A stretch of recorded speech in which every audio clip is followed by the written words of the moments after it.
seperti apa untuk Best of Fun Series kita antara tim Filipina dan juga tim Malaysia. Eko melawan tim Hak. Jadi mana tim Hak mereka punya potensi yang luar biasa untuk mendapatkan game ini dengan permainan yang bisa dibilang draft yang udah mulai kelihatan beda banget dari tim Hak. Draft mereka juga udah mulai solid.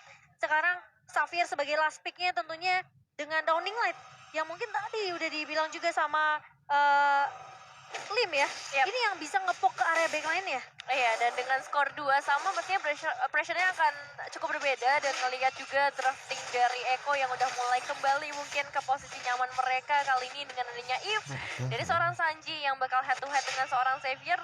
Ada sedikit perbedaan juga ketika efek slowing dari seorang Eve itu emang berimpact lebih besar dibandingkan Mystic Build yang dimiliki oleh seorang Man, tapi kita bakal lihat seperti apa eksekusinya karena di area top lane saja udah ada pressure yang benar-benar terasa menuju ke arah seorang Pan di bagian bawah juga untuk Benny Cutie yang harus menghadapi dua pemain sekaligus. Iya. Min adaptasi banget, dia ngelihat oke Fredrin nggak bisa dirusuh. Ya udah dia haras Benny Kitty habis-habisan.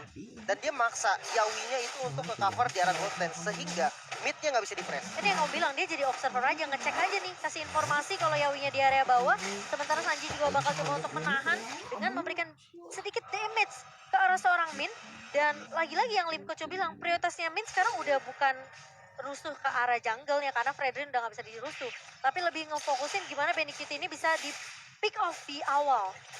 Dan dengan adanya pertukaran laning juga ya antara seorang Chow dari seorang Lola dan juga Panda dengan Batrixnya ini bakal lagi-lagi berpengaruh seperti tadi yang udah dibahas oleh Lim Kochul, tapi udah terlihat juga terpusat di area top lane. Banyak banget player yang udah mulai bersiap-siap karena memang Turtle Camp by UBS Gold sudah mulai muncul. Ya, sementara kali ini dari Sunford bakal coba nahan di area atasnya Min. Ini kalau 1v1 sama Min, ini kayaknya nggak bakal kelar-kelar sih. Tapi Panda sudah mengambil inisiasi, tapi ternyata di area jungle-nya ternyata cukup ramai. Tapi ternyata Gary masih bisa menahan dengan satu buah Tempest of Blade tentunya. Dan berhasil untuk mendapatkan purple yang sudah mulai diacak-acak oleh Iko tadi. Dan inisiasinya terhitung gagal sebenarnya dari Eko. Karena kali ini tim Hak mereka pun mencoba untuk nge-secure ke area dari turtle objektifnya terlebih dahulu. Sementara Sunford bakal ngincer nih ke arah seorang Panda, memaksa Min mau nggak suka harus ke cover Panda, tapi Panda masih bisa survive mundur terlebih dahulu. Sementara Sunford bakal coba dipukul mundur oleh seorang Min, dan kali ini Yawi mencoba untuk mengcover seorang Sunford. Pemilihan yang bakal bisa bilang ini bagus banget targeting dari Sunford. Dia tahu Minnya di situ, Pandanya free di area atas. Dia langsung buka Black Dragon Form, maksa Minnya mau nggak mau harus ke cover si Panda. Iya, dan jujur dari Eko sendiri sebenarnya inisiasi yang coba mereka rencanakan untuk langsung ngeharas ke area purple buff udah bagus. Cuman sayangnya Gary masih dengan Tempest of Blade-nya yang begitu kuat juga di sana. Tapi kali ini di bagian bottom lane, Rewarmer Breach langsung dibuka juga dalam ancaman. Tapi Yawi akan mencoba untuk melarikan dirinya. The first blood berhasil diamankan dengan Downing Light yang dibuka. Dan ini dia dari seorang Gary, Tempest of Blade yang menuju ke arah seorang Benny Cutie. Hilang sudah dua pemain dari Eko, tapi dibalaskan langsung ketika Gary-nya gak bisa selamat dari gempuran yang ada. Itu aku nggak ada lihat kan. Blunder. Itu entah kenapa Yawinya di Panjatselnya nariknya ke area turret dari tim Hak. Miss mekanik itu. Mungkin kali ya, tapi Sanji dipok oleh seorang Min kali ini. Dan bahkan ngebuat seorang Min harus mundur, Sanji harus mundur terlebih dahulu. Dan Yawi kali bakal coba untuk menahan. Dan kali ini Man bakal coba untuk memberikan cover yang sangat amat baik dari area backline ya. Dan Kartisi berhasil untuk dapetin purple ya dari seorang Gary. Downing Light pas banget tadi. Sanjinya benar-benar pulang sih. Langsung dipulangin ke base. Karena Downing Light-nya tahu banget tadi posisinya masih ke expose. Jadi timing pakainya juga pas. Cuman ini entah kenapa Eko udah mulai mirip lah sama di game pertama, game keduanya. Gerakannya udah mulai berani dan kelihatan lah dari segi goldnya yang tadi game ketiga, game keempat didominasi terus-terusan sama tim Hak. Sementara sekarang Eko udah megang kendali lagi walaupun ditabrak terus sama Hilda. Apa tadi sebenarnya dari Xiao itu mau nahan ya? Biar yang ditarik itu nggak bisa nge-backup, nggak bisa nge-cover. Ngebantu di area bawahnya. Tadi Tifa tadi loh, Lim. Itu miss mekanik sih. Tapi masalahnya dia juga tumbang kan jadinya gara-gara itu. Iya, Karena Gary masih punya Tempest of Blade. Ya. Intinya miss mekanik sih. Nah, itu sangat disayangkan sih buat Eko Nevin. Oke, dan untuk saat ini juga dari Eko akan langsung menuju ke area turtle pertukaran atau trade. coba dilakukan oleh tim Hak pastinya di area top lane karena udah padat banget terlihat sedari tadi setup yang udah mereka buat. Tambah lagi ada 2 damage dealer terbesar, ada Xavier dan juga Panda. Tapi pertukaran tetap saja akan dilakukan juga oleh Echo Philippines. Bottom outer turretnya bisa diamankan dengan begitu mudahnya dan mereka akan langsung bergeser ke area mid lane. Ada seorang Carl Tuzi yang mencoba untuk memberikan gangguan saja tapi belum ada yang kita nanti-nantikan, Lim. Oh, ini sebenarnya kalau dari emblem juga cooldown reduction ya, berarti dari Hilda sendiri nih, dari Min. Jadi pastinya skill-skillnya tuh ready terus, apalagi yang paling penting adalah efek dari larinya. Iya, tapi kali ini terkena surprise dari seorang Min yang ditarik dengan Divine Judgment. Dan bahkan satu buah tanpa softblade dari seorang Gary mencoba untuk memberikan book damage ke arah pemain-pemain dari Echo.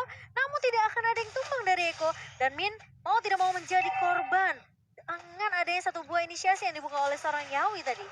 Dan untuk saat ini mereka kayaknya bakal coba untuk memberikan sedikit pressure tambahan untuk counter mid turretnya dan lihat The Way of Dragon yang langsung di cancel begitu saja. Lola mengetahui resiko yang begitu besar kayaknya nggak bisa di all in terlebih dahulu, apalagi nggak ada backupan damage yang terlihat sejauh ini. Dan Gary akan mencoba untuk melakukan pertukaran lagi dan lagi di bagian bottom lane-nya, namun harus tetap berhati-hati ketika udah ada trap yang akan dilakukan Cimomo. Tapi Yawi bakal coba untuk menzoning pergerakan dari seorang Gary, masih punya Vince Boys untuk mundur. Gary tidak berhasil untuk di pick off, tidak berhasil untuk dipanis oleh pemain-pemain dari Echo. Namun tadi ada satu kill ya ke arah seorang Panda tadi di area atas. Oh. Dari Kaltizi tadi. Iya, Freddy ini solo kill ke arah Beatrix. Oke, tapi sementara ini Echo sepertinya sesuai yang Lim udah bilang, ini udah jadi apa ya, bisa dibilang Echo yang balik lagi ke game pertama dan game keduanya, terkena stun dari seorang Min, namun bukan target yang diinginkan oleh Echo untuk ditumbangkan. Tapi Lola juga melihat tentunya ada Sanford yang berhasil untuk setidaknya ya mencoba untuk menjaga laning terlebih dahulu di area atas kali ini. Sementara The Way of Dragon mulai dibuka oleh seorang Lola dan bahkan Gary ngebuka satu body. Oh, tapi Petrify yang baik dari seorang Sanford. Dibalikin keadaannya kali ini, tapi Gary tidak akan memberikan harapan itu terjadi. Tapi Lola masih bisa survive, masih ada shield juga dari Shunpo-nya untuk bertahan. Sanji mencoba untuk mengejar dan Gary akan menjadi pemain pertama yang tumbang. Tapi kali ini Lola mencoba untuk menahan. Sanji bakal coba untuk tarik ulur aja. Tapi gocekannya lihat. Double kill berhasil diamankan kali ini oleh seorang Sanji. What a nice move and what a nice communication juga pastinya ketika dari seorang Sanford sih yang benar-benar menjadi playmaker. Dia bisa ngebalikin keadaannya, dia bisa mengusir 2 pemain lainnya. Tapi untuk saat ini Yawi dalam ancaman besar ketika seorang Min akan mencoba memberikan pressure dan Downing Light yang udah terasa sakitnya baru di menit yang ke-8, tapi impactnya udah benar-benar terlihat. Iya, dan tadi flicker yang dibuka ternyata nggak bisa berhasil untuk mendapatkan satu pemain, tapi Zizi bakal coba diarah ke dia. Personnya kena ke arah seorang mana pemain yang nggak tumbang. Tapi kali ini lihat Sanji lagi-lagi menjadi pemain yang mengubah segalanya menjadi lebih indah untuk Echo. Ya dimana pemain yang harusnya masih bisa survive tadi coba untuk recall, namun ternyata ditahan dan bahkan mempupuskan harapan dari seorang Man untuk stay alive. Iya, ini Sanji benar-benar jadi eksekutor sih, dan aku suka banget vibes-nya dimana dari Echo seperti biasa ya, mereka nggak terlalu rusuh, mereka nggak terlalu gimana-gimana banget temponya turunin, tapi ketika udah ada momen pasti, mereka juga udah pasti mendapatkan eliminasi seperti di game yang pertama dan game yang kedua, Lim. Cuman PR satu ya, hati-hati nih sama split push-nya tim Hak nanti. Ini cowoknya cowok damage loh. Sorry match ya. Jadi harus berhati-hati dengan potensi seperti itu. Tapi Man kembali dicicil. Dan Benny mulai datang. Dengan terapan memori kali ini. Satu buah The Way of Dragon Connect dari seorang Lola. Namun flicker langsung digunakan oleh seorang Lola untuk mundur. Karena tidak ada follow up yang bisa dilakukan oleh tim Hak kali ini. Iya, terlalu jauh. Damage dealer-nya juga tadi hanya ada seorang Panda aja yang standby di area tersebut. Man-nya baru aja ditumbangkan dan kali ini Rainernya nggak connect ke arah siapapun, menjadi satu kerugian. Karena di sisi lain Kaltusi juga mendapatkan solo kill lagi untuk di area bottom lane. Kesempatan besar terbuka lebar dan masih ada harapan memang dari seorang Gary untuk melakukan split push-nya. Tapi dari tim Hak harus kehilangan lagi nampaknya untuk inner turret di area top lane. Buset, ini 3 inner turret loh yang ditumbangin. Dan ini dominasi banget dari Echo. Ini game kelima bukan Echo Express, ini Echo marah-marah. Ya, karena di game ketiga, di game keempat mereka kehilangan jati dirinya. Tapi di game kelima mulai kembali nih dengan konsep tank jungle kembali.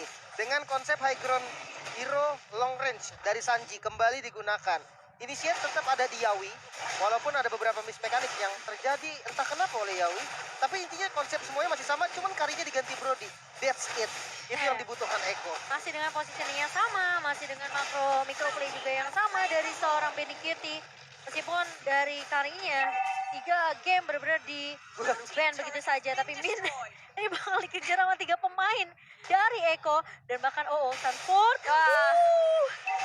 Itu kalau Dragon Tenso sih, Tail-nya maju dikit lagi tuh. Tamat dia. Tamat kayaknya tuh ya. Soalnya di belakangnya ada 3 orang yang siap jepit. Iya, Iya, udah di bener. zoning. Masih ada waktu yang menyelamatkan ternyata ya untuk seorang Gary. Dan untuk saat ini Lordnya udah mulai hadir di area mid lane. Dan juga 5 pemain dari Echo Philippines tentunya udah mulai bersiap-siap setup yang udah mereka buat. Memang ada seorang Lala di bagian top lane, tapi entah 4 lawan 5 ini bakal menjadi bahaya besar Cimomo. Oh no, yang kena culik adalah Man kali ini.